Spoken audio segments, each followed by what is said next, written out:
The interview's so nice, we had to do it twice. Thank you for tuning in to Hack Attack and the Pharaoh. Please listen in next week for Ari Part 2, where we talk about behavioral science, politics, and chasing the ultimate ride around the world.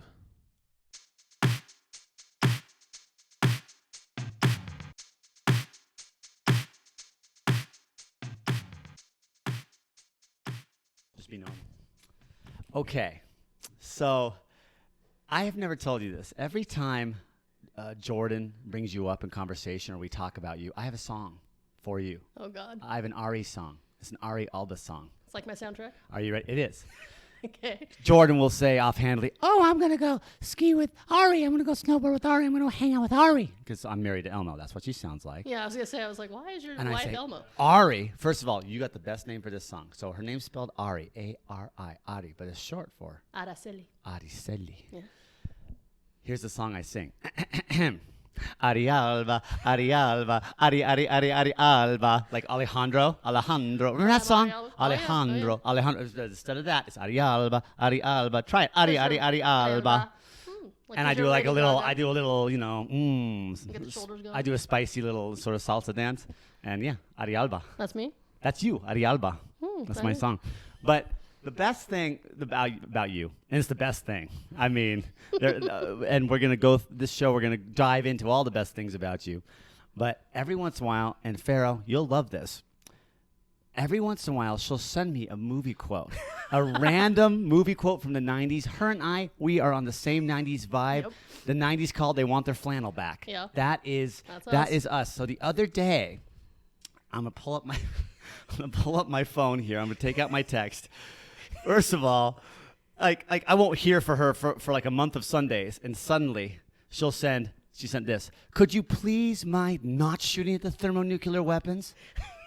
And then I sent her a picture of Travolta from Broken Arrow, who's the villain. Because so I know he's going to know what I'm talking about. She sent me a Broken Arrow quote. And most of the time, it's The Rock. Yeah, usually it's The Rock. She loves The Rock, and It's the best action movie ever. She'll send me clips from The Rock. I will not give that order. I will not give that order. And like all this stuff. And we're so I'm like, oh, fuck yeah, that's like the best moment of The Rock. I pretty much live for someone to say your best, so I can be like your best. When losers always whine about their best. Winners go home and fuck the prom queen. Yeah, exactly. And then we ventured forward to Face Off. Oh yes. So yes. I sent you the Travolta picture, and then you said, I know, right? Face Off is on Netflix too right now. And I was like, face ellipses off. And she got it. She's like, I want to take his face, huge pause, off. I think my favorite part of that movie, and probably, let's be honest, the only good part of that movie. Whoa. Ari and I, we are 90s film. But when Nicolas Cage is sitting in the operating room, and he's got his face off, and he's smoking the cigarette, and the doctors come in, you know, his guys have kidnapped the doctors, and they're all, what do you want? And he smokes a cigarette, and he's all, take one fucking guess. Another great thing about that film is how both actors so artfully picked up on the mannerisms of the other. Yeah. Like, John Travolta made Nicolas Cage choices, and Nicolas Cage made Travolta choices. What do you mean, I could eat peaches for hours. Oh, yeah. Which is one of my dad's favorite quotes. Innuendo. Because he's such a... Really? Oh, yeah, because... Your dad... he likes sexual innuendo, or he likes met speeches? my father. I have. He's a bit awkward. And He he's a theoretical physicist. He talks like this. This is how your father talks. Yeah. And he likes anything that's somewhat sexual, and he likes to throw it out. I just have this vision of this, you know, kind of Poindexter, you know, he's got the pocket protector kind of thing, but then he's watching Face Off. Oh, yes. And he's like, yes. I could eat the peach for hours. I could eat peaches for hours. And his name is Felix, which just Felix. makes it it's so cool. It's so cool. So I'm looking at your hand as it's holding the microphone. You have a heavily bandaged pinky tip. What happened to your pinky? What's going on here? Oh, well, there was a bit of a Final Destination moment that occurred a couple weeks ago. You could have died? Well, Tell me. You are Jason's friend. I am, yeah. Tell us all. Well, I had a couple friends come into town. Oklahoma came into town from Oklahoma. Oklahoma, where the crack comes. And then he brought a friend from Amarillo, Texas, and they came to snowboard. And I actually know Oklahoma because I sold him a snowboard on backcountry about 10 years ago on Chet. And I told him if he ever wanted to come to Utah, to hit me up to go snowboarding. And ever since then, we have snowboarded in Utah, Jackson, Alaska, Chile. You call him Oklahoma? Yes, I think his name is Sam. You just call him Okie. I think his name is Sam, but it's So like Forrest Gump. Well, and then there's Cleveland. He was from Cleveland. And there was Detroit. He was from... And Tex, I can't remember where he was from. Yeah, it's a very Argentinian thing to give people nicknames. It's an affectionate thing. Like usually people, if they're a good friend, they have Okay, nicknames. so for the record, let's address this. You are Argentinian. Yes. You were born. Tell us where you were born. I was born in San Juan, Argentina. Argentina, San Juan. Beautiful, beautiful. My mom is from there also. My father, Felix, who we've already Felix. chatted about. Felix, as my grandma would call him. My grandma, he is from Burgos, Spain. So he, after the That's in Espanol. Civil War in España, they emigrated to You mean from Franco Spain. and Yeah, the Franco Civil and War? everything. Yes. My Hemingway grandma and everything, like all of them. Wow. My grandma and all her brothers and sisters none of them were above 5 feet tall because they were, up in the woods, in the mountains. Wow, for whom the bells toll. Sort of Yeah, thing. exactly. Wow, During look the at whole that. Civil War The there. Partisans. So they and- went on a boat all the way to Buenos Aires, and then I didn't know that. This is amazing. you didn't know that my dad went from Spain to Argentina? A lot of people went I didn't there. know that he fled the Spanish Civil War. Well, I mean, I don't know if it was like fleeing necessarily that, but it was just after all that they decided to go to Argentina. You should read my dad's book. He talks a lot about that. There's in a his, book. You don't know? You haven't read my dad's books? All What's his it books? called? There's like 5 of them. Galloping with the Light. It's all about relativity and. Name the titles. Oh God, I could bring one downstairs. Galloping with the Light. That's Okay. his first one. So it has a he- picture of Einstein riding a horse. So Einstein riding a horse. I'll have to show. I've got it in my car. I can't believe you've never read any of my dad's You've books. told me about. Well, I've read. No, I mean. Well, so, they're not very easy. so he's a physicist. Well, he has a degree in engineering, I believe, electrical engineering and stuff like that. But then his passion was always physics and quantum mechanics and all that stuff. And so this is a whole story. So, anyways, he went to. Wow. The family went from Spain to Argentina, and then my dad actually met my mom in college. He was her professor. No. Yes. He was a grad student. Was it teaching. lascivious? Oh, grad student. Yeah, he was like a grad. He That's was not a right. grad student teaching undergrad when my mom was doing engineering, Tell me the and story. then at the University of Buenos Aires in Bahia Blanca, and then they got married, and then they waited 7 years, and they had little Ori. Hold on. How'd this happen? Like, who made the first move? Oh, I don't know. Apparently, though, I was conceived. Yes. My Get to the mom conception. was. I want to say that I was conceived. My mom was reading a book called The Orgasm of Fascism, and then something Of like fascism. that. Fascism. Yeah, and then I want to I say. think Trump's read that book. Yeah, probably. It's the only orgasm he ever had. Probably. Or wait. Never. Yeah. Well, that he didn't pay for. Yeah. Exactly. Okay. Had to so pay. That had to pay off. the orgasm of orgasm of fascism. Yes. And Bought then. it outright for $19.99. It's gilded in fake gold. And then they had me. And then a couple years later, or a year or two later, my dad always knew that he wanted to come be a professor here in the U.S. That was always his goal. And so I learned English and Spanish at the same time. When I was a kid, my dad would speak to me in English. My mom would speak to me in Spanish. And if you've ever been around my parents, you notice that we still do the same thing. It's bilingual, yeah. And we're bilingual, but I typically talk to my dad in English and always talk to my mom in Spanish. Yes. I've seen And this. we moved here to Salt Lake primarily because when my mom got off the plane here and saw the mountains and saw the high elevation desert of Salt Lake, it looked very much like San Juan. where Oh, she was born. beautiful. It beckoned of home. Yeah, Yes. she looked and was like, "Oh, it looks like the Andes." Oh, So he came to teach at the University of Utah, and he taught there for several years. And then 5 years later, my brother Nico, who you've met, was born. And my grandparents, we were a multi-generational home when I was a kid. My grandparents from Spain lived in our basement, which was really nice. this. Yeah. So we always had them in the home. That was really good for my parents too, because they could leave us. And Abuelos. Los abuelitos. We'd always go to Abuelita Maria's house for dinner on Sundays, which just mean we went downstairs for dinner, and then and then my dad eventually left the University of Utah, and then for a while he did a bunch of consulting for like DuPont and a company called Malvern in England, and then he invented a bunch of shit, and then he even did some stuff for NASA. He made a spectrometer that's out in space somewhere, and then As one does. as one does, No big it's a deal. natural progression. I made a mass spectrometer for breakfast Yeah. yesterday. Yeah. Why not? So, wow, that's Yeah, this is the story of the this is Albas, awesome. really. These are the Albas. I want to get back to. So, did we finish your story, the Final Oh, the Destination finger. story? Sorry. So my friends. Sorry, I tend to go. on No, tangents. no, that's So okay. my friends I were want to in town circle for back this, to what. Yeah, this. my friends were in town for this big snowboarding weekend. We got a room up at Snowbird. It snowed a bunch, which was awesome because this season has been so no snow, and so they came for. We got like a 20-inch powder day, which was awesome. We stayed up at the hotel.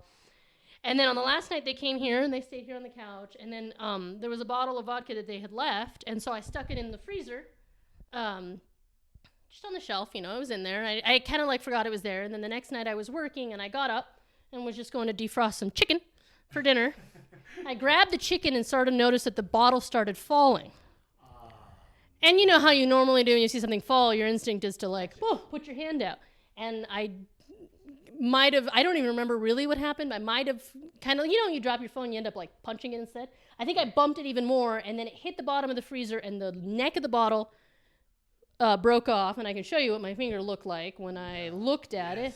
I love chopped meat. I love injuries. Oh, show me. just wait. It What are looks, you packing? it's like hamburger finger. Whoa, your nail! It's severed through the nail, It's and severed I am through the looking nail. I'm looking at some subcutaneous tissue. I'm looking at a little bit of Yeah. some I'm fatty actually fatty really- tissue there. I'm really grateful that I Wow. had Your nails were fab. Look at that. that I had nails on there, that I had like the Oh. thick gel stuff on there, because I might have just My chopped God. off my finger. What'd that feel like? Oh, well, I looked down and there was just blood everywhere. And then, of course, the cats were like, oh, let's look up the blood. Holy and I don't shit, even know that's where my bad. nail went. And the cat Bonnie might have eaten the tip of my finger. I'm not sure. Wow. So, yeah, that was that. So. And I was working, so I had to tell my boss, like, hey, I have an emergency. I just chopped off my finger. I got to go. I broke a nail. broke a nail. Severed a nail is And better. also half my finger. Yeah. So how do you? So you and Jason are friends. Yes. Have been friends for a while. How do you know Jason? We go back. It's a tale. We go back. Tale of epic proportion. Okay, It well, was the let's best start- of times. It was the worst of It was the worst times. of times. It was the worst of times. Okay, so first of all, I'm gonna. Okay, I'm gonna throw this out there. So you are an autism specialist. Yep. which And a is- Montessori teacher. which is so cool. Back in the day, my hot little honey was a Montessori teacher as well, up in Park City, where Ari was working, and they met. But She was Ari nice. is no Montessori teacher regular, autism specialist. But Jordan would always come home and say, "Oh my God, there's this girl named Ari. She's my bestie. I love her. Ari this, Ari that. I love her. I emulate her. I worship her. Ari, Ari, Ari, Ari Alba, Ari Alba, Ari, Ari, Ari, Ari, Ari, Ari, Ari Ari Alba." And I'm like, well, I got to meet this Ari Alba. And she's a shredder. She snowboards. She goes hard. She's better than most dudes. She's mountain bikes. She shreds. She's a shredder. I want to be her friend. And so you were like a household name. So I'm That's like, so funny because I can't imagine. it's true. So I was like, Well, and then I think, so initially, I went to college. I got a degree in biology and psychology. And then I was initially going to be a doctor. But yeah, then tell me how you got into autism specialty. That's so I don't even niche. exactly know. Initially, I was like, oh, I'm pre-med. I'm going to be a doctor, blah, blah, blah. And then during college, I shadowed a surgeon at the LDS hospital, Dr. Pearl. He's amazing. He's like a friend of my dad's. He's a pulmonary specialist. And I loved it and everything. But I remember that I had this one frank conversation with him one time where I was just like, he's like, why do you want to be a doctor? And I was like, I want to help people. And and there was so much, because he was such a like well-known pulmonologist. I mean, every day we had the drug reps coming. Let's go to Lakai. Let's go to Oyster Bar. Let's go here. And they were just throwing money at him and all these drugs and all this stuff. And he told me, he's like, well, in all honesty, Ari, he's like, if you want to help people, he's like, this is American healthcare. He's like, the only time I feel like I'm really helping people is when I do Doctors Without Borders. Oh, wow. And he told me, he's like, if that's what you want to do, like, I commend you, but, just be prepared that there's a lot about insurance and HMOs and all this stuff about how healthcare is run in this country that's probably going to stress you out a lot. Like, Dr. Pearl's awesome. He's like this, like, ridiculously smart. They're this Jewish family that I've known their kid forever. So I was like, huh. And it kind of stuck with me a little bit. And so I didn't really know what I was going to do. And so while I was here during a summer, I used to go to I went to college in Minnesota at McAllister, and then I came. Minnesota, that's crazy. I did the Hughes Science Institute, so it was like a program for when I was in high school. I would go there in the summers and do research and stuff, and so and then I ended up getting like a big academic scholarship, so that's why I ended up going there to continue doing biology research. And then I ended up leaving there after 3 years. I just wasn't really happy. I just didn't really know what I wanted to do, and I came back home. And then I decided to start taking classes at the U, and I was looking for a job during which I could, kind of go back and forth. And I saw the Pingree School for Autism, which is like one of the most famous intervention places here in Utah for autism. And they were like, oh, yeah, we work around your schedule. Like if you need to come to work for 2 hours and then go to a class and come back. And it's right on campus. It's right on Sunnyside. And so I started doing that, and I've always been good with kids. Like when I volunteered at Shriners Hospital my whole, through junior high and high school. And then when I was in Minnesota, I volunteered at the Sabathani Community Center, like tutoring at-risk youth. And so like once I started working with kids, I was like, oh, like this actually makes me feel like I'm having a much more hands-on effect. What drew you to autism specifically? Well, so this is also kind of funny. I don't know. Tough. Have you met me and my father and my family? Like we're all a little autistic. We all definitely have like. That's why you're not making eye contact. No eye contact. I mean, and I can't eat bananas. Like if you eat a banana in front of me, I'm like, bleh, because the texture. I can't. There's so many things. Oh my God! I remember this about you. Yeah, I can't. Like I have sensory if you issues. see someone enjoying a banana, you're like, oh God. Yeah, I have to look away. I can't even watch someone eating a banana. Well, I think I got a banana right here. No, please don't. No way. Wow. I mean, I appreciate the phallic part of it, not the texture. You have a good appreciation of the phallus, but like anyone. And so I've always, and then this is another interesting thing. So I started working there, and I worked there for 8 years, and then I quit there because like I kind of wasn't. I kind of passed up for promotion a couple times, and so then I ended up going to Orem, and I ended up helping set up the Bridges Autism Program at Kids on the Move, which is a nonprofit, for 2 years, and that was really fun, except a ton of work because it was a startup and everything else. But a couple years after I was at the Pingree School, I had so when I was here in Utah growing up, well, first of all, I was like a really awkward, nerdy child, so I didn't have that many friends. But also, also, being as we weren't Mormon, we weren't really allowed to play with a lot of the kids in our neighborhood because that was, the 80s in Utah. Some direct discrimination there. Oh, yeah. Like, I mean, people would be like, oh, yeah, but like, I don't know if you know what that's like. I was born in Utah or in Salt Lake, but I only lived here for about 5 years. But I remember stories from my mom and, and apparently one of the stories was one of the Mormon families did let one of their kids come play with us one time, but then we showed him Raiders of the Lost Ark. Oh, and then you were and then never saw him again, ever. What's wrong with melting Nazis? Come on. Right? I think that's for everybody. You have chosen wisely. But the other one was, so I went to this Jewish preschool. Oh, which one did you go to? Buttons and Bows. I know where that is. Yeah? Yeah. I know some Jewish people that have gone there. Yeah, I went to Buttons and Bows. And so, but my family's Catholic. Yeah. And so we had a Christmas tree. Yeah. And the Mormon friends had Christmas trees. Yeah. And my Jewish friends did not have Christmas trees. So one day I come home and I put two and two together. I said, well, Mom, we have a Christmas tree. My friends at school don't have Christmas trees. So we must be Mormon because they have Christmas trees. And she flipped out. And she did not like that one bit. How Catholic are your parents? Because, I mean, I'm Catholic, only in the... sprinkle the water on the head. Yeah, that's about as so far that as I wouldn't end up in limbo. I went to Catholic so that my school. grandma wouldn't, Yeah, that's kind of what I did. In Argentina, it's more of a cultural thing. Yeah, I remember, asking my dad at one point in time when I was little, like, oh, like, why did we get baptized? Why do we do all this if we don't? My parents are scientists, so like we were never practicing in any sense. And I remember my dad said to me, he was like, well, he's like, well, we did it for your grandparents. I'm like, well, why? Like, and then he's like, well, if you don't believe, it's just water on your head. And I thought, oh, okay. It doesn't hurt anything. Doesn't hurt anything. We just But did if it's all real, it's an insurance policy. Yeah, but if for some reason, por las dudas, just in case anything happens, then, I'm baptized and hopefully I won't be like a little baby with wings flying around in limbo.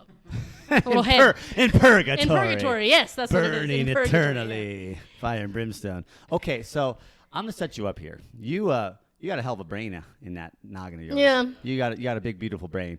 You're an autism specialist. I mean, you're majoring in biology, all this stuff.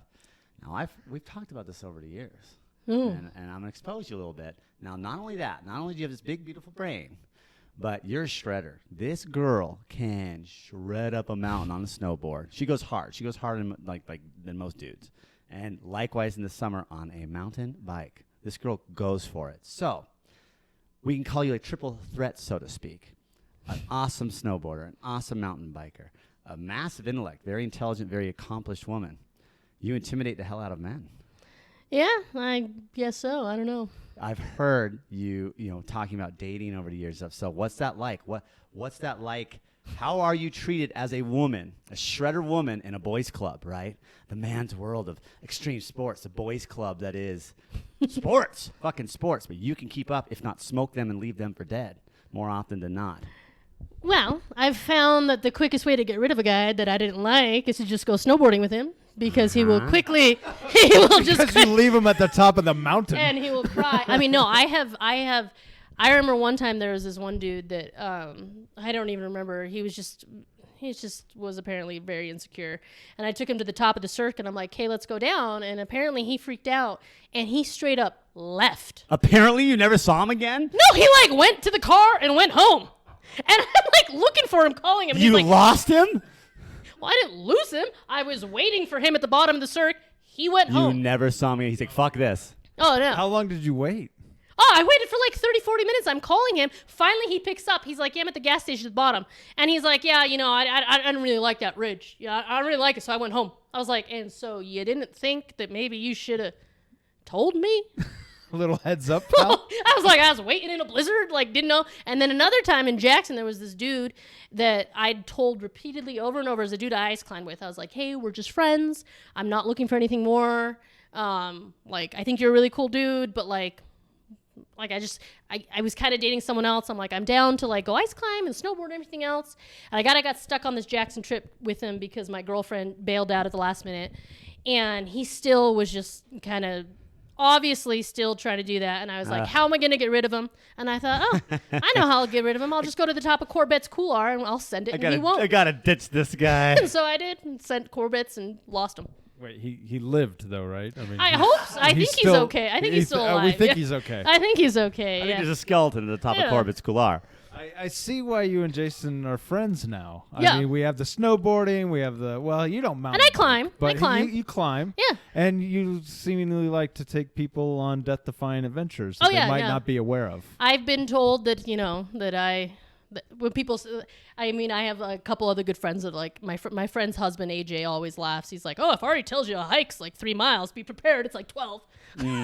Sandbagging Ari. So to clear up the record, I can mountain bike. I'm from Park City, baby. if you put me on a mountain bike, I'm not at a loss of what to do. However, no, I do not own a like $8,000 mountain bike. I'm not like super 12. into it. 12. Sorry, but if you hand me a mountain bike, I'm no Ari Alba, but I can handle myself. We just put some training wheels on there and you're fine. Yeah, I know. He's got a little bell on his bike that He's he like, rings. bring, bring, bring. And the basket. Oh, you and need a the basket. Do you have with streamers? flowers. Oh, he's got the streamers. He likes to put baseball cards in the spokes so you can hear him coming. I have my little like newspaper rack on the back, and yeah. No, so I apologize, Jason. I did not mean to undercut you. To say that I just said you didn't mountain bike. Yeah. Yeah. I just didn't. I apologize. this girl wears like a downhill racing helmet. Like Yeah. you have a full face Yeah. helmet. Yeah. I don't. She's hardcore. My downhill bike got stolen, so right now I'm on kind of like an enduro bike. I'm gonna build a downhill bike again this summer. I but- have full respect for anybody that mountain bikes. I went, my father, who is kind of like you when he tells somebody there's a trail, oh, it's only so long, but it's twice as long or twice as hard. Or I'll just say what I say is always, "You'll be fine," and people Yeah, are like, that's you. that's kind of him. He says you'll be fine. We went on the Wasatch. The crest. The crest. Oh, I've got a couple good. We crest stories. almost died. Yeah. Because we're not mountain bikers. And he was just like, oh, no, I talked to a few guys. We'll be It's like, fine. we could probably do it twice today. We'll get to the bottom of the hill. We'll go back up. I'm like, okay, sounds good. No, No. I walked my bike half the time. I'm kind of a pussy. I'm not gonna. I'm a cotton candy eating motherfucker. I am. I will. So I have total respect for anybody, especially anybody that has the full on $12,000 bike with the downhill slope, speed helmet. To quote C.T. Fletcher, probably, you cotton candy eating motherfucker. So C.T. Fletcher, famous black bodybuilder with strength records. We last interviewed, we interviewed Mike in Chicago, my brother, and good old C.T. You are a cotton candy eating motherfucker. I didn't know that. Well, you can still do the podcast with me, but Ari here, That's how we balance things out. Mm-hmm. It's yin and yang. I'm more of the. You're the yin. So, for lack of a better term, you ball cut some of these guys. I mean, you. I mean, come on, you leave them for dead. Well, no, this I is don't great. leave them for dead. It's just like we have another guest lined up. Yeah. Who is like you. A little preview for when Mary comes on. She's a triple threat, not quite the death-defying sports, Yeah. But she's very smart, very intelligent. She's a nurse. She trapped a bear one time that was eating her roses. I butchered an elk. Nice. I ate some of it today. See what I'm She saying? fired right back. Yeah, no. She's like, trapped a bear. I butchered an elk after I killed it I with my ate some of it teeth. today, actually. I bit into its jugular like a lioness. But so she has some. And it was in a zoo. it was in a pen. I didn't have to travel very far. So she has some crazy date stories, and Oh, I'm God. wondering, what is your craziest date story? My craziest date story. Oh gosh, I don't know. I'm trying to think of crazy dates without like talking about anybody that. No names. Talk smack, but no names. We want the goods, baby. So back in the day. So I've always had I've always had, I would say, a propensity of male friends, typically, because just in general, I would say on the spectrum of personality traits or whatever else, I tend to perhaps skew a little bit towards some things, and it's probably also being a little autistic, that my personality traits are just. My friend Sophie tells me I have masculine energy. I don't even know what that means. Your voice went so deep there. I don't, which is funny because I can also be like extremely feminine. I could take you upstairs and show you You $20,000 just got your of Jimmy. eyelashes done. I did just get my lashes done. I'll get my lashes done and then like go heli skiing And the day I will next say day. this: she's got this badass snowboarder outfit on, but I see glitter on her hands. I have glitter, long nails, even though I almost lost a finger. But yes, I get my nails done. I get my lashes done. Yeah. So you're just the lady with. I am very ladylike in a lot of ways, but just in general, I have a lot of male friends. I have usually when I have girlfriends, it's someone like Jordan, where it's like when I have a girlfriend, it's a good girlfriend. Shredder girl. It's like someone that I like really trust. I've never had a clique. I've never had, like it has to be people that I like. I mean, I have friends all over the world that I snowboard with and stuff, but in terms of female friends, it's someone I have to really connect with. That's not going to be mad at me when I'm like super direct and logical minded. More masculine. More masculine, exactly. Because I will do that. Like I will be the girl that like the girl's crying and she's like, oh, I don't know what to do, and I'm like, why the fuck you do that? You're an idiot. Like that will be me. I will say it lovingly. I'm the person. Such a man. Well, no, and like even like like when a girlfriend's crying, I'm not the girl that's gonna be like, oh my god, I'm gonna be like, how can I help you? I'll make you a steak. I don't know. I don't. See, this is great because 'cause- I really want to get. There's a couple other questions I have, and we're gonna get to the craziest date one. But okay, so I really. What I want to say is, so really, it's lady balls. I guess, yes. Yeah. I have very large ovaries. That's the homogeneous structure, I think. And what we need, because I'm a firm believer in what Betty White says. She doesn't get the whole balls thing because balls are delicate. Yes. They're gentle. They're They're hanging there. Yeah. You flick them and they go Yeah, down, have right? some It balls, doesn't make but all sense. you have to do is touch them and then they're done. But as the lady bits go, you can, as Betty White says, why they're- you can pound the shit out of them and they keep going. Like, They always say, right, like the gag, pussy. Don't be such a pussy. But a pussy, what is it? A pussy can take a pounding. Yeah. Balls, you barely touch them. You breathe house on of them balls. and they freak out. They're sensitive. We're quoting Betty White here, so just say this is not what we came up with, just in case you're offended. No. But I am very But what would never you? offended. I mean, if we could come up with a term that doesn't involve like saying balls, something else. What you're obviously a very intelligent person, and I'm wondering what you might have to add to that. I don't really There's know. a whole term of tit up, but I don't. Well, and the other euphemism, grow a pair of balls. ... Yeah, I mean, Come on, wear your ovaries on the outside. Toughen up. yeah, Why you say- ovaries to the wall. Like, Ovaries to the wall. ovaries to the That's wall. it, right there. Ovaries to the wall. Just go- Ovaries to the wall. Yeah. That's why we brought her on Yeah. for these little gems. Yeah, no, I don't know. I mean, I've, I don't know. I've always That's all right. been the girl that's kind of a little bit off. Like, I'm just a little bit different than all my girlfriends. I'm a little bit here, I'm a little bit there.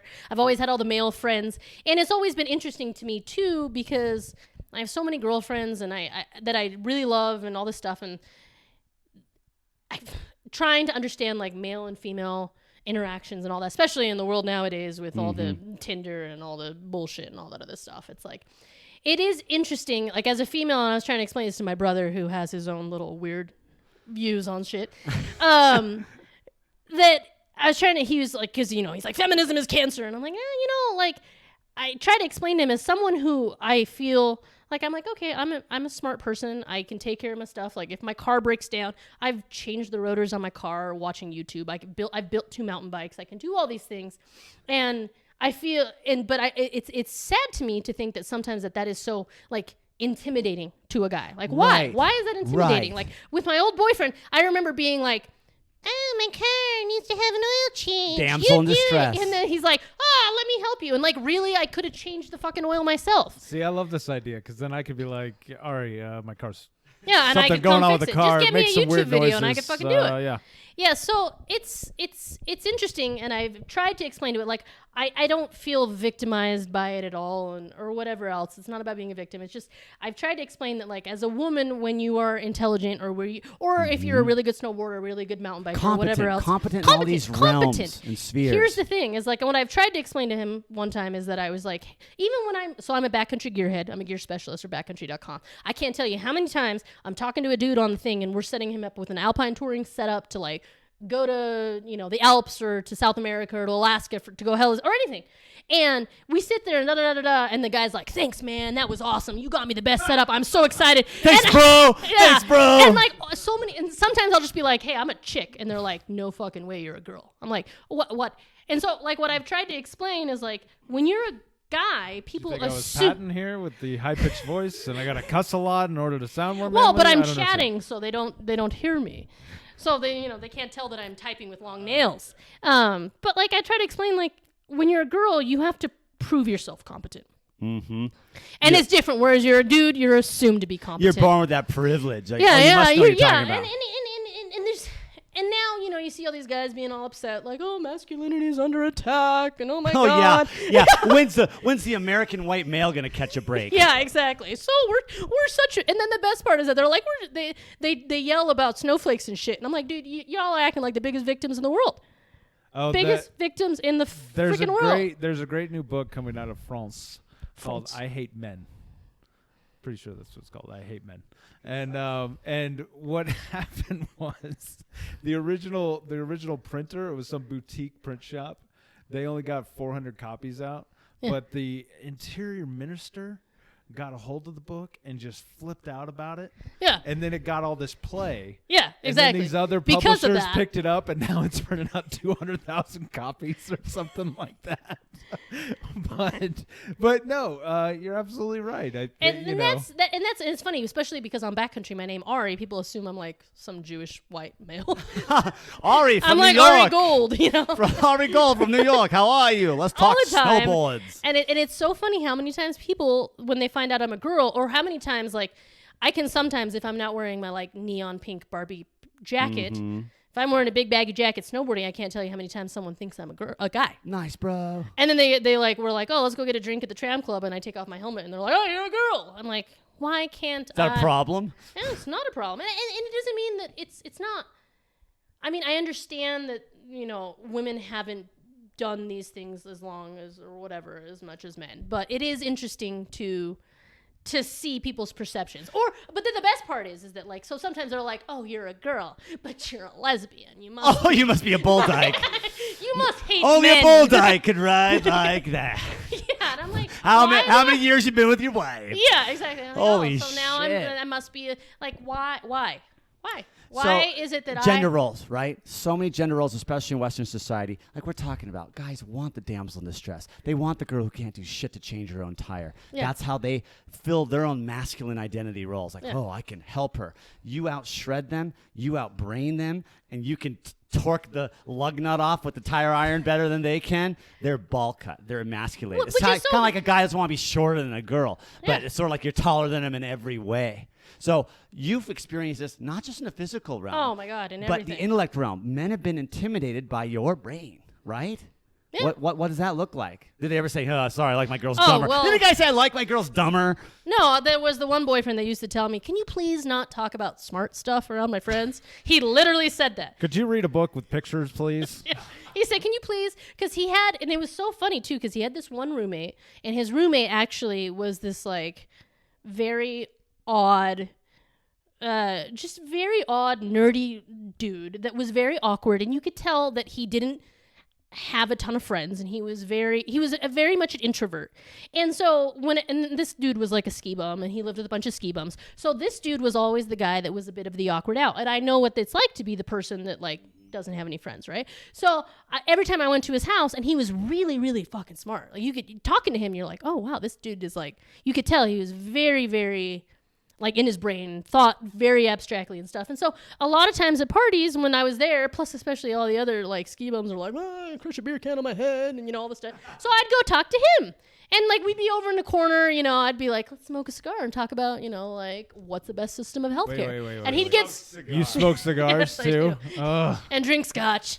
What? Oh, yes. What kind of scotch? What's your favorite scotch? Oh, so I'm a smoky peaty girl. I like Yes! my Lagavulin 16-year. That was Yes. John just having a fascist orgasm. Yes, which is how I came to be. Yeah, in the octave of Andy Gibb from the Bee Gees. Yes.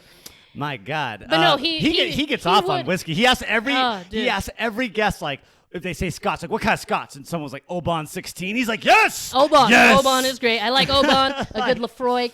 Like, oh, I man. love my scotches. I like Your my Scotch, your Malbecs, cigar. my So you're red talking ones. to this guy, this awkward guy. Yeah, and I remember, and it was so funny because like not, but in terms of, what you would think of, I'm like, dude, why would you be intimidated that I'm talking to this like super nerd? I'm clearly it's not an attraction thing. I'm actually doing it because I can tell that he's kind of feels left out, and he's always kind of left out of the whole thing, and he's really intelligent, and so I'm just talking to him to like bring him in, like to Right. like make him feel, because I know what it's like to be that. He was threatened. Was he threatened? And I'm like, wait, you're threatened that I'm talking to like the 80-pound little nerdy kid in the corner Poindexter. instead of you? Like, I'm your girlfriend, but you're mad. And he's like, you need to stop talking about smart stuff.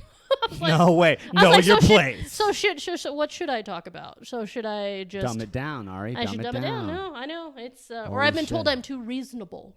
I got broken up one time. I He's like a crazier girl. He's like, why do you have to be so reasonable? I was like, oh, Why I'm do you have to be so reasonable? That's what What's no, with all the that- logic? Yeah, that's what he told me. That was my breakup line. He's I like, just you know want what? to go You're just ovaries too to reasonable. the wall.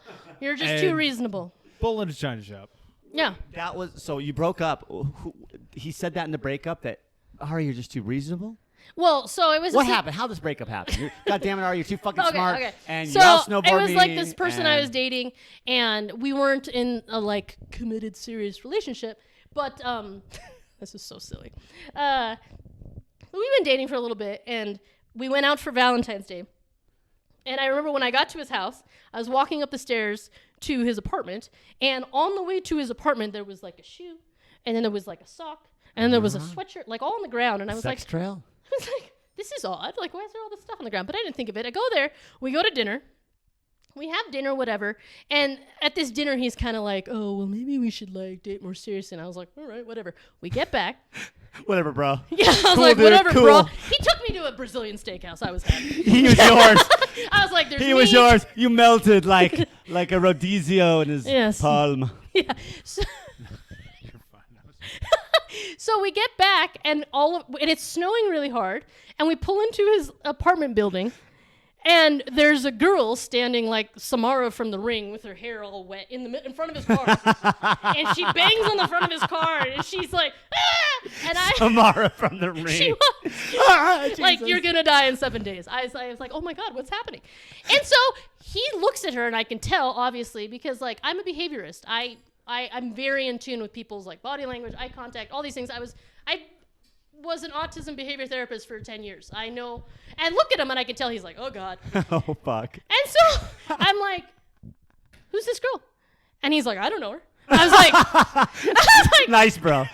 We didn't get names. Yeah, no. So I was like, wait, you don't know this person. So of course he rolls down the window and she screams his name, and he's like, maybe she's some crazy homeless person. She's a cracked and I was out. like, so the crazy homeless person knows your name. And he's like, oh, I don't know. He's so And so I was busted. just like, dude, you obviously know this girl. It's Valentine's Day. She's sitting here in a snowstorm with her hair all over her face, bawling, banging on your car.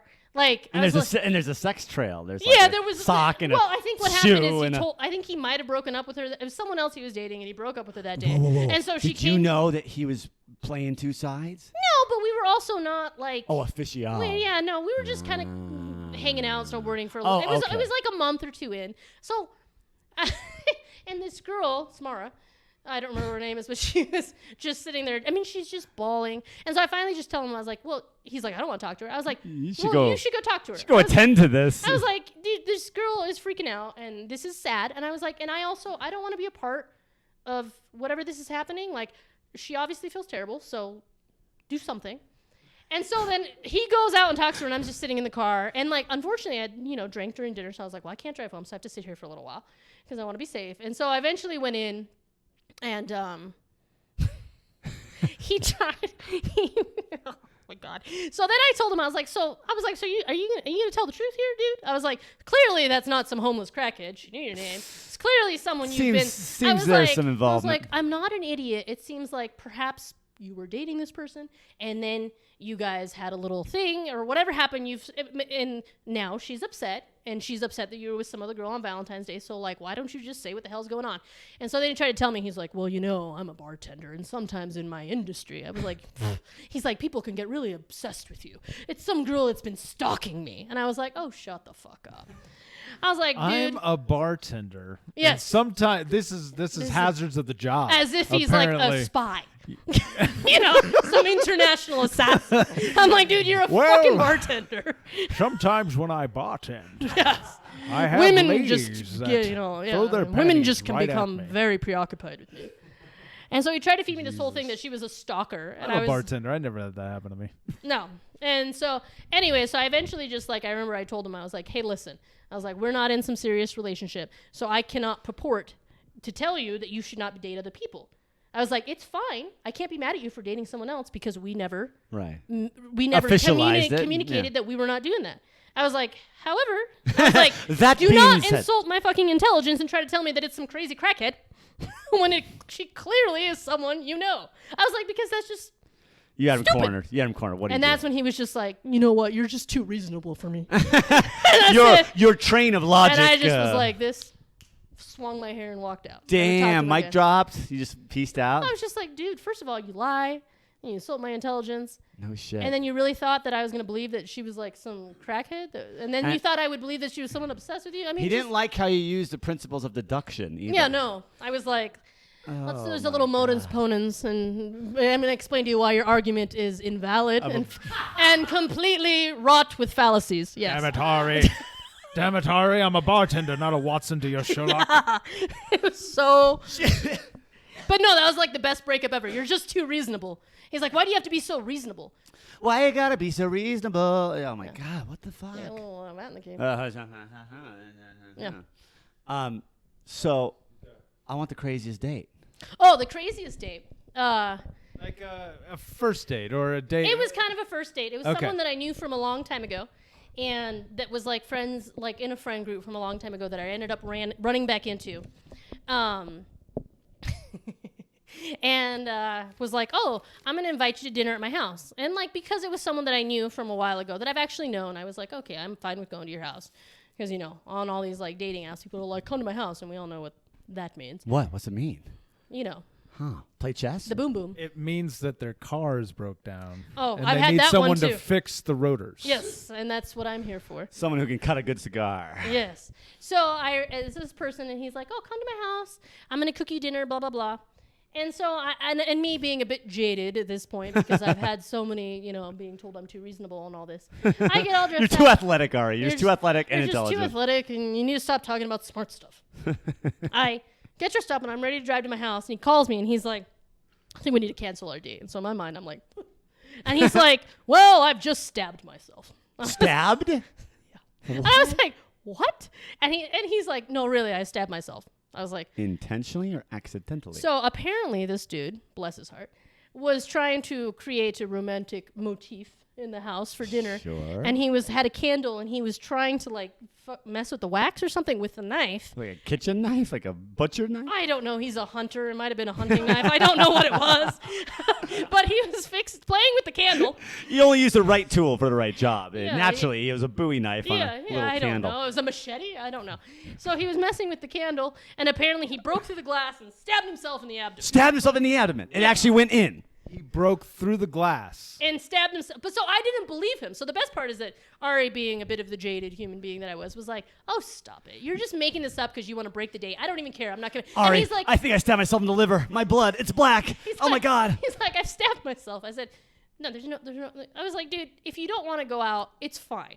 Like, don't make up excuses. Don't tell me you stabbed yourself. This is so fucking lame, bro. And he's like, no, really, I've stabbed myself. And I was like, okay. Well, I was like halfway to his house. And he's like, I'm like, are you okay? I was like, I still didn't believe the And dude. as she's driving up, there's flashing lights. No. So I show up. So being as I was halfway to his house, and because I'm a decent human being, he's like, I said, you really stabbed yourself, dude. And he said, yeah. I'm going to come check on you. I was like, okay, well, I'm like turning onto your like road. I'll come. I go into his house, and he's laying on the floor of his living room with like a knife in his stomach. What? And he's just, like, laying there. He was in his stomach?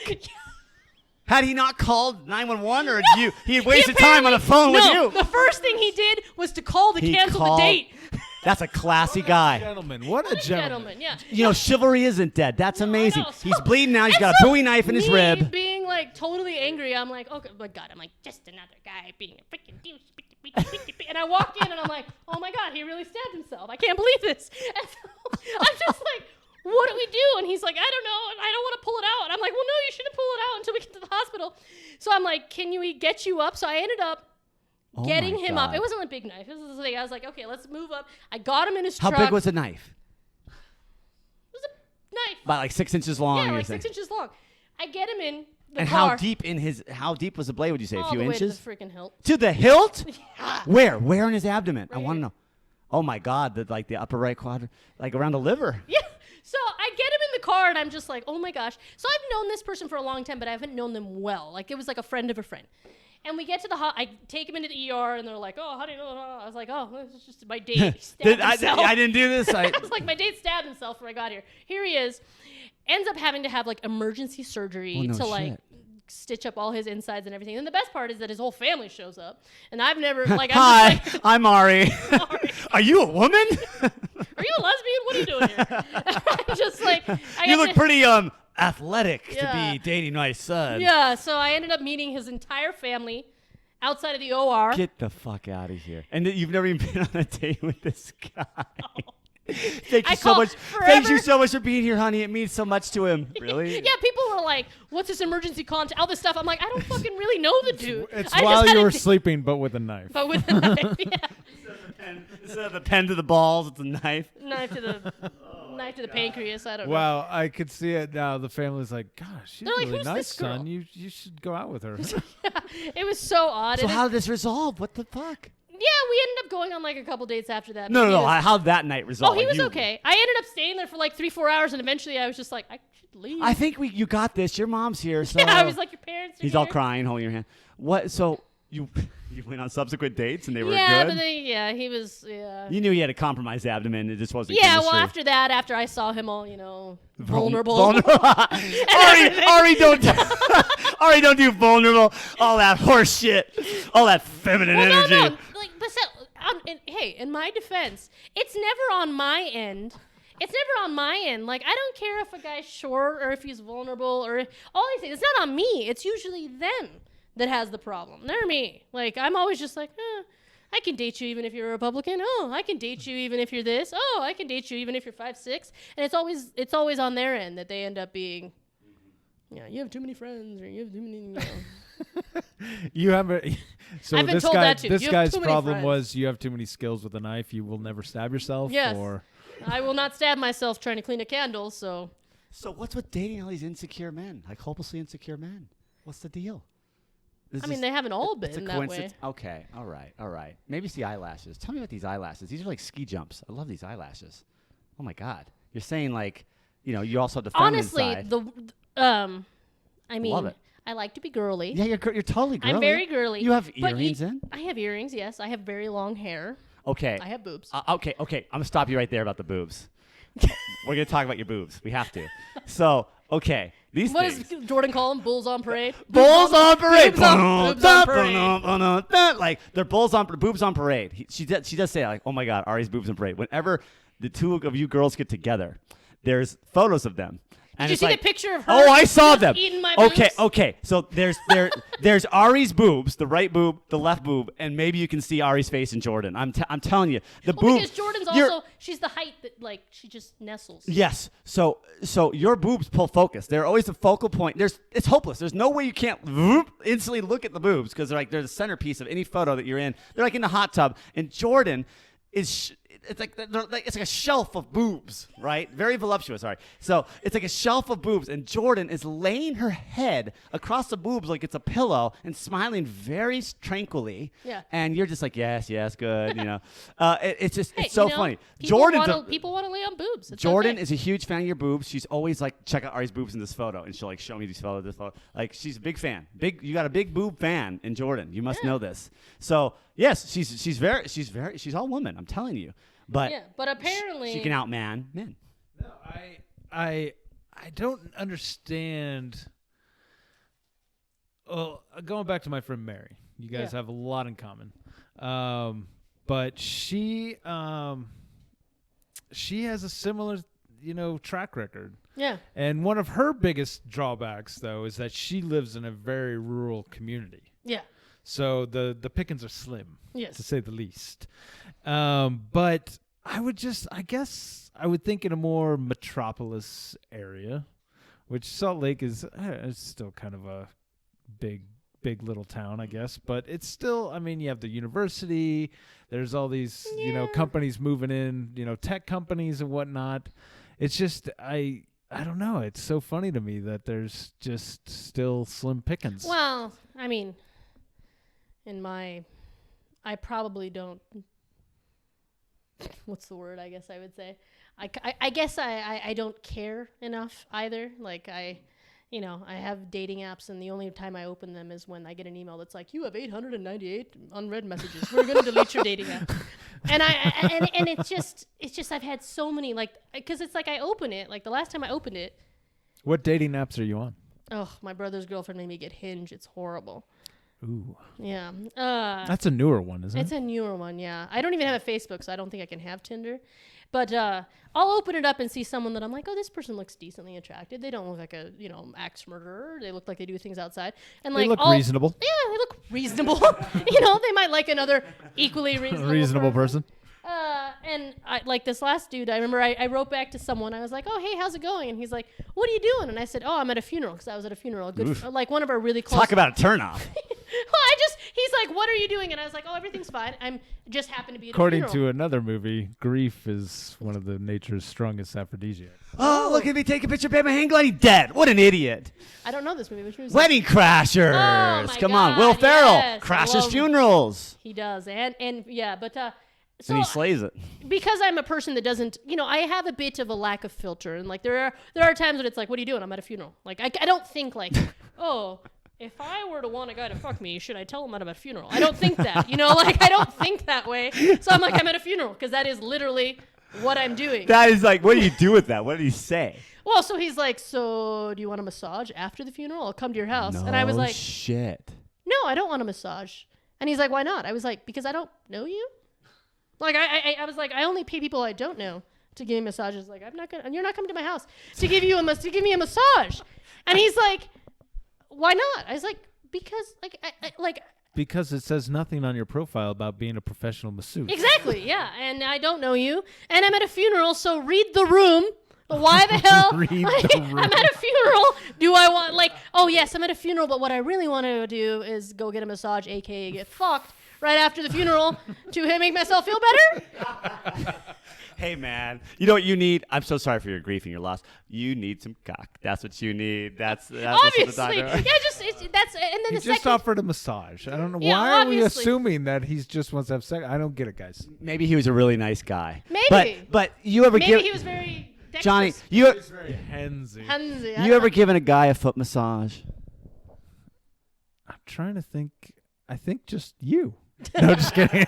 No, I don't believe that I have. I don't believe that I have. Going to the whole Pulp Fiction foot massage thing. A Oh. massage is sexual. However, let me say this. Jason gives damn good back and hamstring massages. Oh. And I can attest to this because I pulled my hamstring one time and Jason was You did a there little to the pressure rescue. release thing, right? He in did, the- oh in the man, insert? oh god, He got in there. I was screaming. I was screaming for daddy. He whimpered like a newborn pup, but I pacified him. It's all good. Now, he melts to such things, and he was very vulnerable. None of that, Yeah. hardcore Ari shit, but very vulnerable, melted, and it's nice. So, okay, the guy's like, I want to give you a massage. Like, no. Yeah. And this is through Hinge? And yeah, and so what always happens is I have these guys that are like, let's meet up. Come to my house. And I say, no, I don't know you. I'll maybe meet you for coffee or a drink or something, but I don't know you. No, I'm not coming to your house. Okay, come. And then the second, or are they like, what are you on here for? What are you interested in? What are you into? And I'd be like, I'm not on here for hookups. And the second that I say I'm not on there to hook up, Peace out. done. All of Done. them. Or and then if I don't get that, then Play I the get the game, guys, Ari. I just can't though. Like you know me, I'm just so literal, and I'm just the You're way a straight I am. shooter. You're a straight And I shooter. just cannot, go out there and be like, oh, I'm just gonna, I know he really wants to just fuck me, but I'm just gonna try to be coy and like be helpless and run away. I'm gonna try and fix them and make yeah, him, exactly. And I make him not such a sleazeball. yeah, and I'm just gonna, and then hopefully after three dates, I'll fuck him, and then everything will be fine, and we'll get married, and we'll have kids, and we'll have a white picket fence and a house. Like I cannot bring myself to. I don't know. Well, that's yeah. Yeah, and maybe I'm just not. I'm just not a game player, so I've never been. I would like. You know what though? I was good at it for a really long time. Well, my 20s, I was epic. I was so good at acting Oh, helpless yeah. and dumb, and I was so good at it, and I did it all the time, and I would just pretend, there was times that I just treated men like shit, and it's so sad to think that when I treated them badly, that was much more successful than when I was just myself. The second that I just Yeah. became, like, I just, like, Well, it's don't care what other exhausting. people think. It's exhausting. I'm tired of, I just became me. No, I remember. I mean, I was, playing the game in the 20s and Yeah. early 30s, playing the game. Yeah. But yeah, I just exhausting. and I have some friends who are who are they like the hunt is what they'll say. Yeah. But I'm just like, it's so exhausting though. Yeah. I mean, don't you just want to meet someone and just be yourself, Yeah. not have to have, a basic conversation, get to know you, Yeah. see where it goes from there, Yeah. not play the whole swingers game of, Yeah. take the number, you only, call her after 48 Yeah, hours, so blah, blah, she blah. texted me, so I gotta wait 72 hours, and Right, then exactly. I gotta act coy, and then I gotta do this, and then I gotta do that. Yeah, I can't do that stuff And maybe anymore. it's just, and I don't know, maybe it's just me, but I seem to have been fortunate enough Yeah. to have surrounded myself with people that, in my mind, are much better than me. Yeah. And I kind of like that in my life. I Yeah. mean, unfortunately, I did hear this other podcast from Thomas McMinn, who I told you about. He's got this great podcast, and he had this gentleman on who was talking about how you need to have friends that are better than you, that challenge you, Yeah. and the other ones you should cut out. So I'm just waiting for a lot of my friends just to cut me out of their life. You're going to be on the cutout equation. I'm the cut list. I am on the B team. Johnny, we got to talk. Listen, you're a great guy, and we had a lot of good laughs together, but it's not working out. You don't challenge me enough. Well, no, I can't tell you how many people I know. I could tell. I mean, we won't say names, but I know some people very close to me who purposely surround themselves with people. They want to be the pretty girl amongst the not pretty girls because so levels so them that up. they will always be the smartest, the strongest, alpha, if you the will. biggest, the alpha. That just and that's speaks to- so different than me because I always if I meet someone that I feel, and the challenge doesn't have to be physical. It can be intellectual. It could even be someone that's more emotional and empathetic than me that I'm like, you make me be less of an asshole. So thank you. You make me want to be a better man. Yeah. And I think that's, but I see the difference in me always trying to find people that challenge me, whereas other people are kind of trying to be around people they can control or people that they can feel smarter or bigger or stronger than. And it's definitely a different, if I meet someone and I feel like, hey, I rode a bike with you or I snowboarded with you or whatever else that we did, and you pushed me and made me do stuff I wouldn't want to do, that's hot. That's hotter than a six-pack. That's hotter than, having big muscles or, a beard and being like, I'm a free man. Lion's not sheep. Bullshit, No, talking, and I didn't mean to make it sound simple or astonishing, but it is difficult to find somebody that stimulates you. Yeah, and it has to be on all level. If it'll balance out, exactly. Maybe they're a better boarder than you, but you just, maybe are better intellectually, or and that's or vice versa. But the thing that's interesting to me is that I don't ever, I'll snowboard with people and they're like, I feel bad, you have to wait for me. I'm like, I don't care. Granted, if there's 3 feet of snow, yes, I will leave your ass. But if on a regular day, no bitches on a powder day. Yeah, I'll just be like, yeah, no. But on a regular day, I enjoy going with people and teaching them, because to me, I love being in the mountains and I love doing all the things that I do that just have really been really great for my mental health. And to see other people doing that stuff for the first time and seeing that moment where they're like, oh my gosh. You're empowering them. Yeah, when I took someone on a trail run that the other day that had never hiked or trail run or anything, and they were running down and they're like, oh my gosh, this is so cool. And yeah, I had to wait for them, and yeah, it was slow and it took us 5 hours instead of 2. But and yeah, you never called them again, but still it was. No, they're still my friend. But no. We're sure that they're still alive.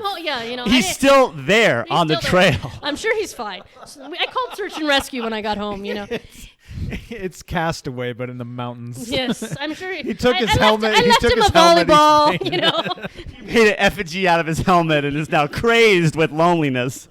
No, but I don't really compare myself. I'm a very competitive person, but I don't. Healthy though, it's not unhealthy. Yeah, it's always been I felt like it's a very healthy competitiveness. I've never, I don't work out so that I can take a picture of my ass in the mirror at the gym to be like, oh, look at me.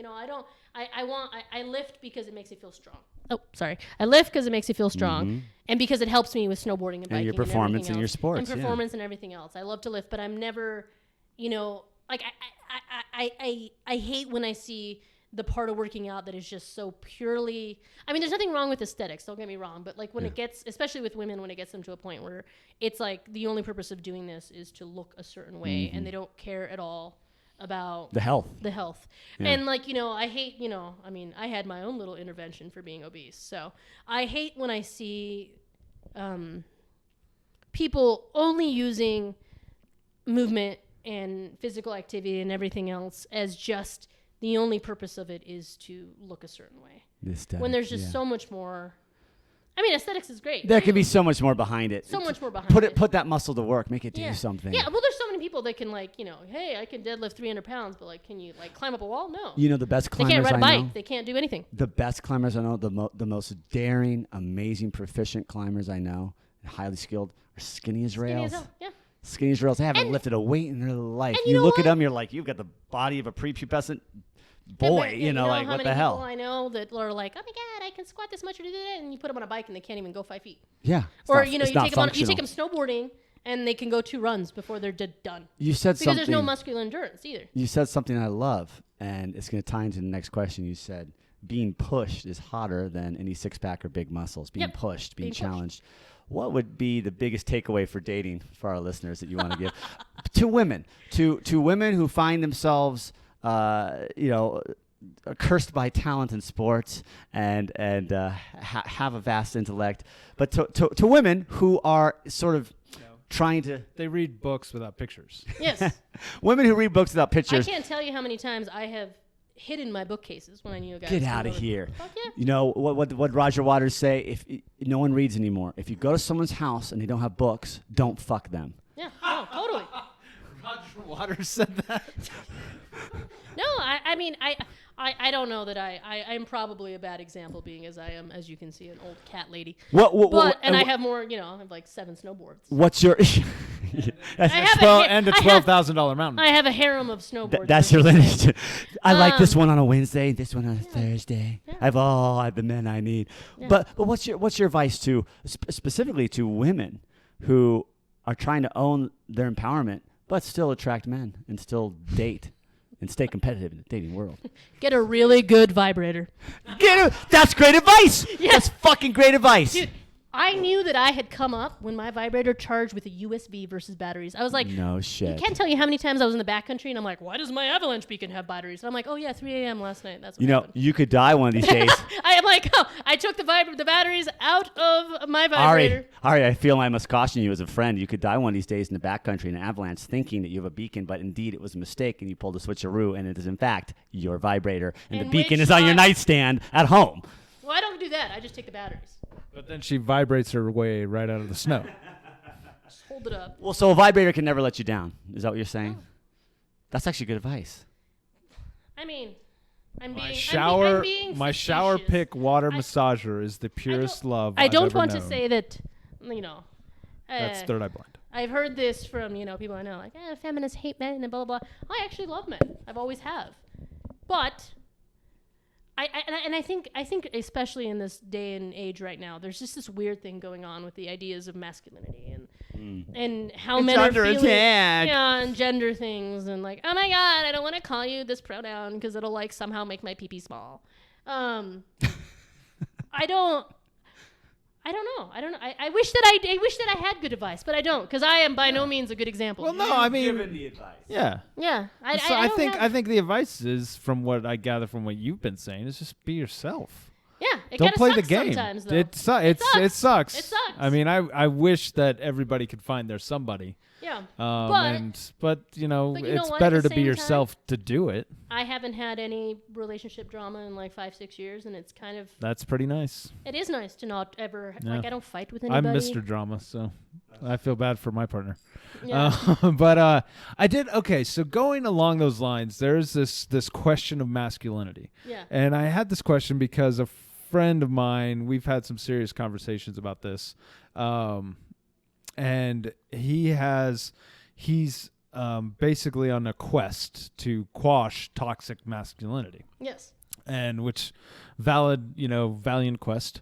But looking up, I really had to, in talking to him, I felt I really need to read more about, not just get his opinion on what it was. So I did more research on it. And one of the things that it talks about is men being more vulnerable. Yeah. Not feeling that they can't show emotions. Yeah. That being toxic masculinity of hiding emotions. Yeah. And not seeking help. Right. And not seeking help, not talking about it. Yeah. And this, I'm putting myself out on a limb here. So, we're with you. Ari loves vulnerability. She'll catch you. Do. Luckily, Jason's always holding my hand. So, no, wait, there you go. Pinky's up. But this one of my questions is, if showing emotion, right, and as a white heterosexual male, which is the biggest problem in the world, we are the problem. Let's be honest. Sometimes feeling attacked. I mean, if I feel that way, is it bad to show that? Because then it's like I'm not playing the victim. But am I playing the victim? If I feel attacked, if I'm showing those feelings, I guess it feels like a double-edged sword. And I'm not sure. I would love to get your opinion on it because, yeah, you're just obviously insanely smart and very well-versed. It intimidates me. It intimidates me. I'm not, I think I mean, I have some people that I have to deal with on regularly that are always freaking out about this stuff. Oh my God, toxic masculinity. As if, like, no one is saying that lifting weights is bad. No one's saying that liking hunting is bad. No one is saying that you can't be big and strong and grow a beard and get tattoos and wherever else. The things that people are, I think, trying to say are toxic masculinity or what you're saying. Like, there are aspects of, obviously, gender and all these traits across the spectrum. No one is exactly over here or here. Like, you can be a girl and have some things here and some things here. And it's just kind of understanding, especially with masculinity, how when you put this very large focus on certain traits as being masculine and right, or feminine, and that's what's feminine, and this is what's masculine, that the people in between, you're leaving a lot of people out. And to say that, if a guy likes poetry, that's not masculine is silly. I've been made fun of that for a lot. A lot of times for a lot. I can't even speak right now. A lot of times I've been made fun of that. And that's what's toxic. Or telling men that they shouldn't, I know a lot of people that are, for example, like, military vets who come back with PTSD and all these problems. And because they are hyper masculine, we have guns and we have, we did this and we did all that. And you see all these, men marching in the streets with their Walmart tactical vests and shit. And it's like, so all of a sudden there's people that are suffering that are being told by society that they cannot get help, that they can't talk, that they can't hug someone, that they can't just cry if they feel like crying. Whereas me on the other side of the spectrum, being the girl that is like a bit more stoic in that sense, I guess, that I'm just like, I don't cry or I don't do this.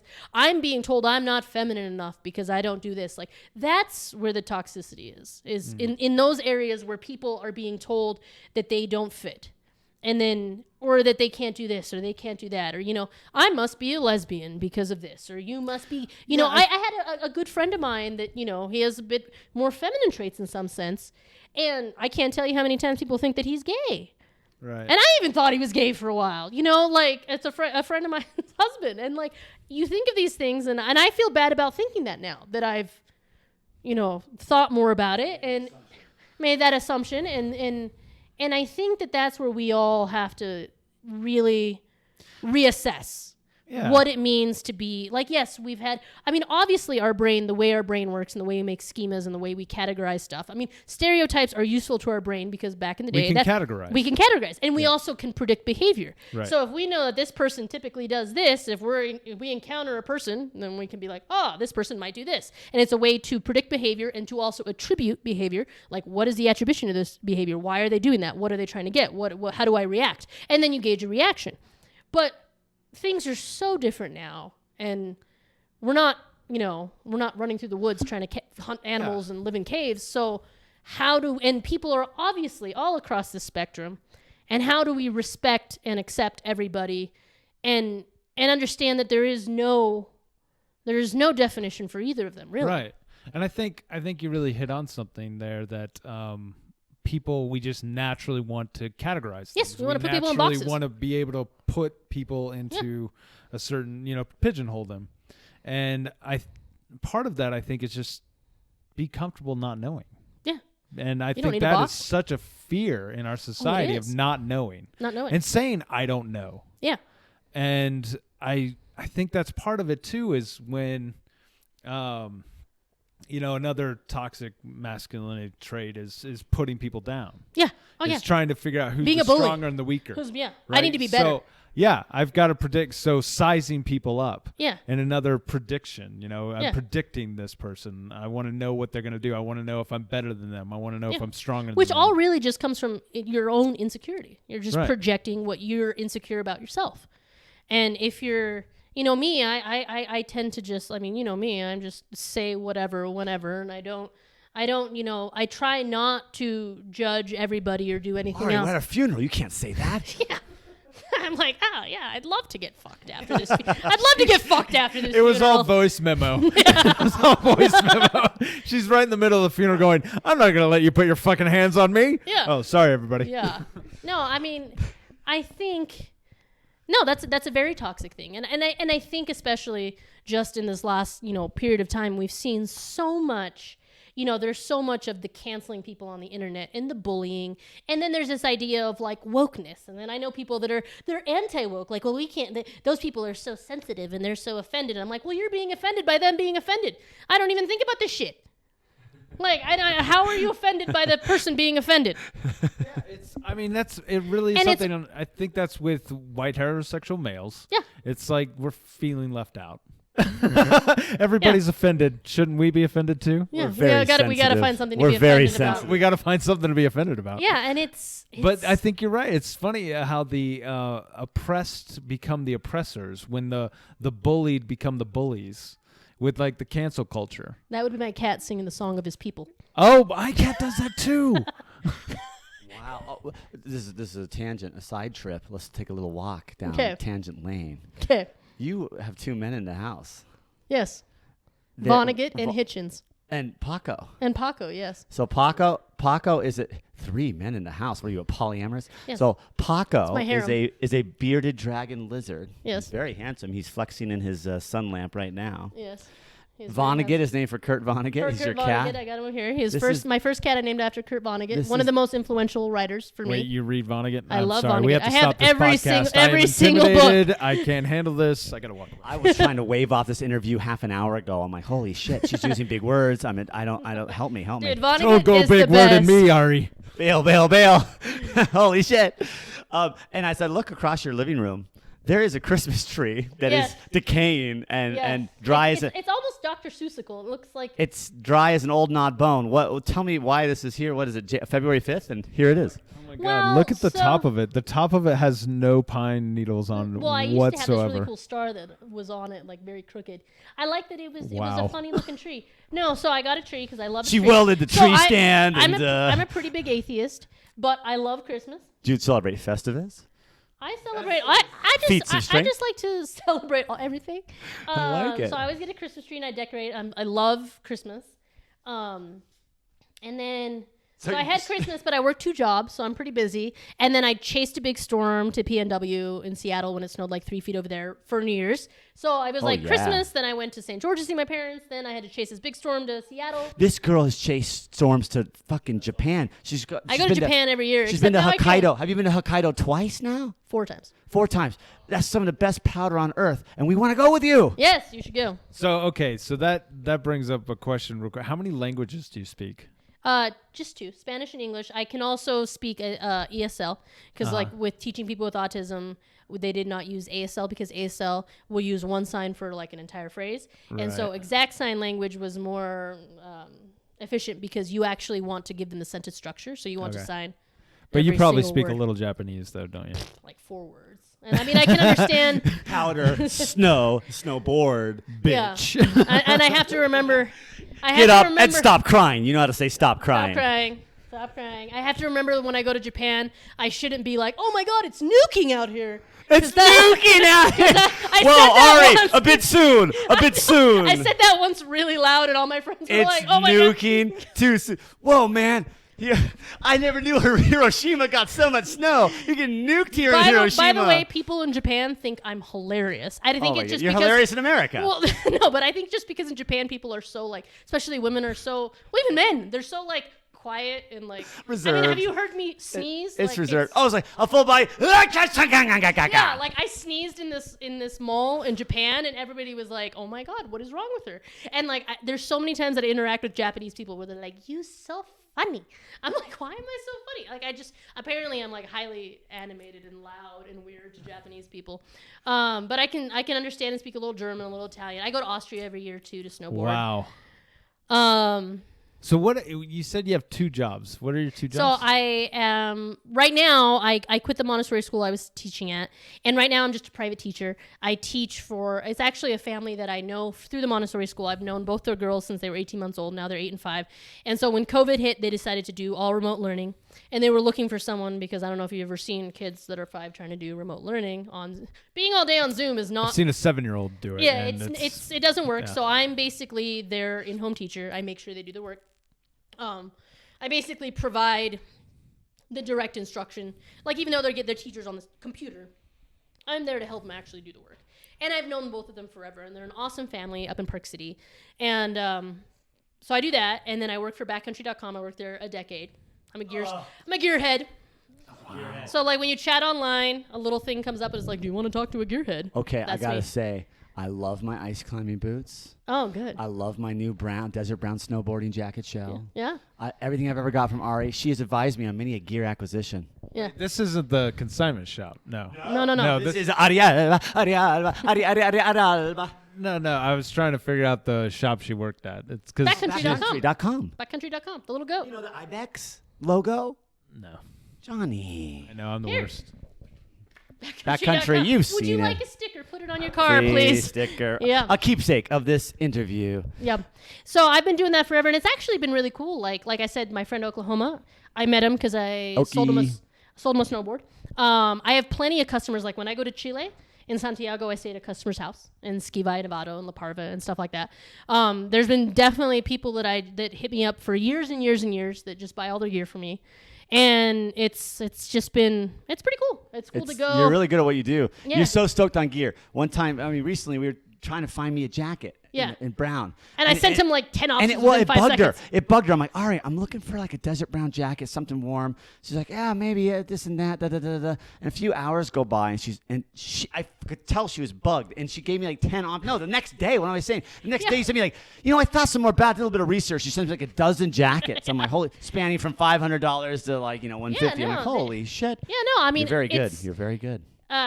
I don't know that if it's something I could do like full time, because I do feel like I have to be.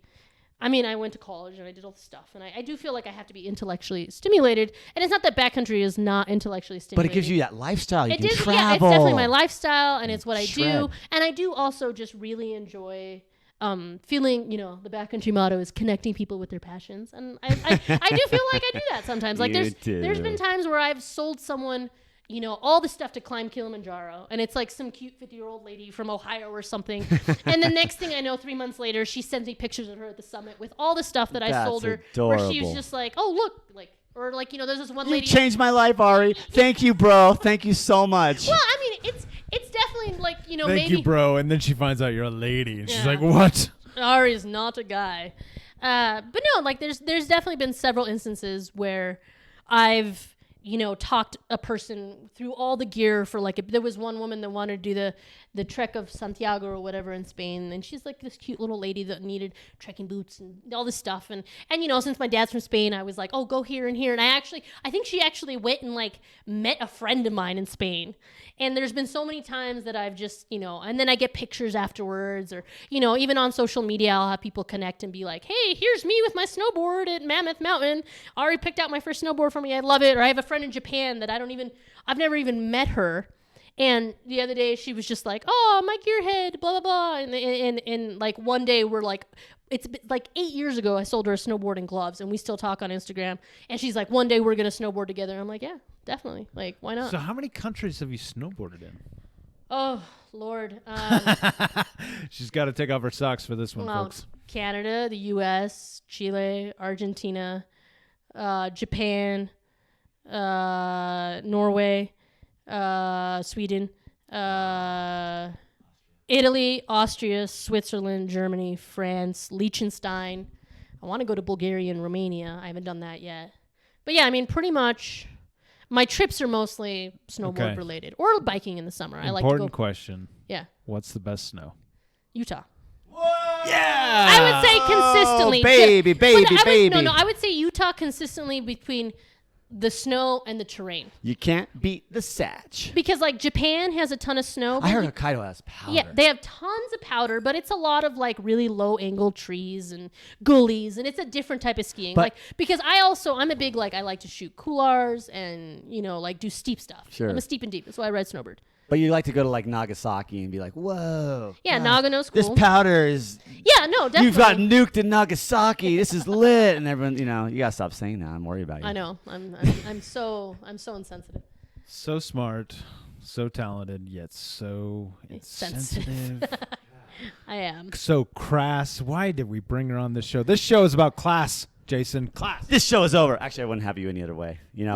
It's This is me. I've always been this way. I'll say this: it's lonely on the top, but goddamn, the fucking views are brilliant, right? Yeah. Come on, Arialba. I'm so glad you talked to us. Yes. You've opened our eyes. Hopefully, Are we done? Is that what's happening? it's never over. We don't have to be done at all. Oh, Pharaoh, here. You have any more questions for me? I feel like No, this has been a great show. It's been amazing. I thought you had some more questions on your. No, he's done. He's got. We always have a list. Well, if anybody needs any gear, you can always ask for Ari on backcountry.com. Ari on backcountry.com. How do you spell that? ARI. Pretty simple. I just wanted to make sure. I didn't want. It's not spelled like For a- ARGHY. For a dumb hayseed like Johnny over here, ARI is all he can do. I just want to make sure they get the right person. Yeah. We will now have a brief 1-week intermission before reaching our final destination. Please feel free to move about the cabin, use the lavatory, get some popcorn, hug your spouse, go to work, live a life of peace and tranquility before tuning in again next week. Thank you, and please remember to mind the gap between the train and the platform.